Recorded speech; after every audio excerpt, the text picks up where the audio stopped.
Fiction and non-fiction are only different techniques of storytelling. For reasons that I don't fully understand, fiction dances out of me. And non-fiction is wrenched out by the aching, broken world I wake up to every morning.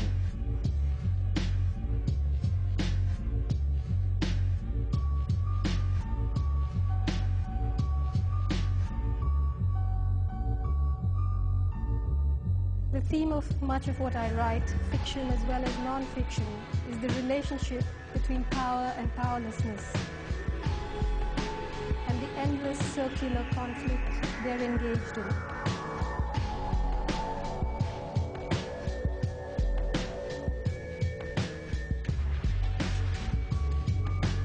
Never again will a single story be told as though it's the only one.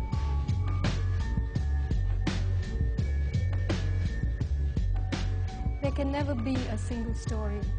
There are only ways of seeing. So when I tell a story, I tell it not as an ideologue who wants to pit one absolutist ideology against another, but as a storyteller who wants to share her way of seeing. Though it might appear otherwise, my writing is not really about nations and histories. It's about power, about the paranoia and ruthlessness of power, about the physics of power.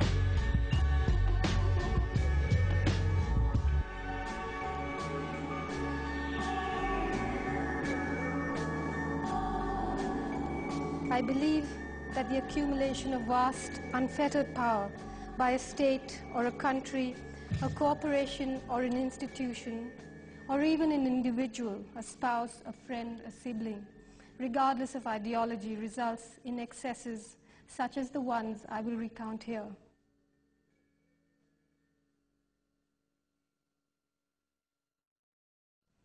Living as I do, as millions of us do, in the shadow of the nuclear holocaust that the governments of India and Pakistan keep promising their brainwashed citizenry,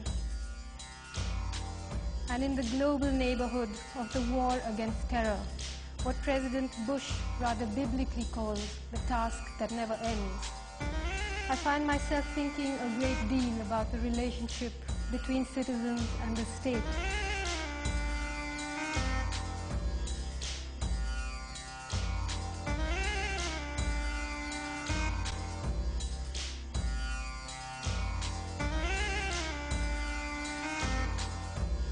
In India, those of us who have expressed views on nuclear bombs, big dams, corporate globalization, views that are at variance with the Indian governments, are branded anti-national.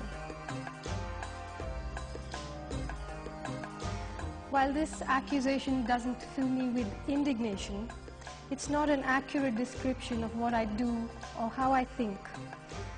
Because an anti-national is a person who is against his or her own nation and by inference is pro some other one. But it isn't necessary to be anti-national to be deeply suspicious of all nationalism, to be anti-nationalism. Nationalism of one kind or another was the cause of most of the genocide of the 20th century.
Flags are bits of colored cloth that governments use first to shrink wrap people's brains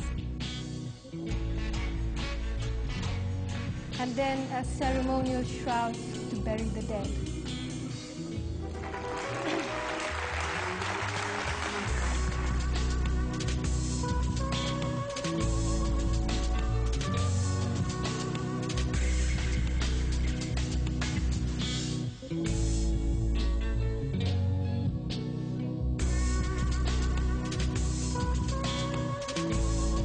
When independent thinking people, and here I do not include the corporate media, begin to rally under flags, when writers, painters, musicians, filmmakers suspend their judgment and blindly yoke their art to the service of the nation, it's time for all of us to sit up and worry. In India, we saw it happen soon after the nuclear tests in 1998 and during the Kargil war against Pakistan in 1999. In the US, we saw it during the Gulf War. and we see it now during the war against terror, that blizzard of made in China American flags. Recently, those who have criticized the actions of the US government, myself included, have been called anti-American. Anti-Americanism is in the process of being consecrated into an ideology. The term anti-American is usually used by the American establishment to discredit and not falsely, but shall we say inaccurately define its critics. Once someone is branded anti-American, the chances are that he or she will be judged before they are heard, and the argument will be lost in the welter of bruised national pride.